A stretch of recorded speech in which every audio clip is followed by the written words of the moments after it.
oui, on démarre cette revue de presse avec la visite prochaine du président de la République. Le pays va battre au cœur du handball. Et oui, à ce sujet, des lieutenants de l'ex-président de l'Assemblée nationale montent au créneau en affirmant qu'il a fallu le passage de Soro pour que les choses bougent. L'Inter qui en parle révèle par la même occasion ce qui est réservé au chef de l'État pendant cette visite prévue du 27 au 30 novembre 2019 dans la région du handball, vous l'avez dit. Alors, en exclusivité, des confidences d'un proche du président Laurent Gbagbo. Oui, ce proche de l'ex-président de la République, c'est son médecin personnel qui, depuis la ville de Daoukro, fait de graves révélations, apportant de nouveaux éléments dans l'affaire Gbagbo à la Cour pénale internationale. Pour en savoir plus, il faut se procurer le numéro de Soir Info de ce jour. Et avant le handball, hier, c'est le Sahara qui a eu la visite de notre chef d'État. Oui, le président de la République s'est rendu au Salon international de l'agriculture et des ressources animales. Fier de cet événement qui réunit en Côte d'Ivoire les acteurs du secteur agricole de plusieurs pays, Alassane Ouattara a déclaré « Ce rendez-vous montre le bond exceptionnel de la Côte d'Ivoire ».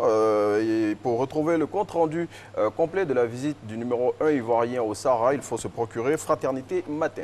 Après un proche de M. Laurent Gbagbo, c'est au tour d'un proche de M. Blé Goudé de s'exprimer. Il s'agit du secrétaire général du Congrès panafricain pour la jeunesse et l'égalité. Dans l'interview exclusive qu'il a accordée aux confrères, Dr Saraka annonce que le président du COJEP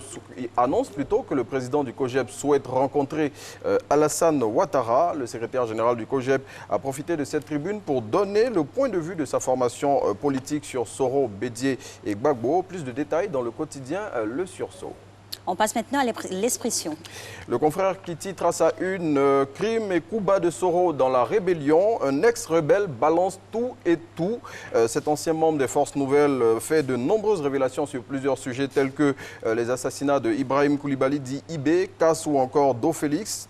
Tous ex-membres influents des Forces Nouvelles. Il parle aussi du cas de la BCAO de Boaké ou encore de l'opération Dignité. Pour tout savoir sur ces affaires, il faut lire l'expression de ce jour.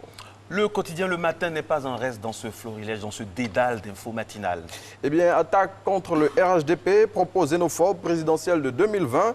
L'ex-argentier du PDCI de sang Bédié, Izi Assamoah Désiré, c'est de lui qu'il s'agit, qui milite désormais au Rassemblement des oufrétistes pour la démocratie et la paix, n'a pas été du tout tendre avec le président du PDCI dans cette interview qu'il a accordée aux confrères. Dans cet entretien, il déclare notamment que le PDCI est dans la détresse. Plus de détails dans Le Matin de ce mardi 26 novembre 2019.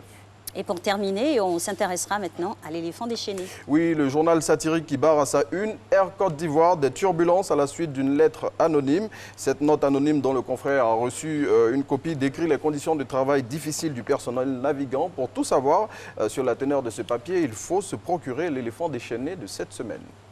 Merci beaucoup mon très cher Renaud. Merci Alix et Marco. Demain, 6h10, le triptyque.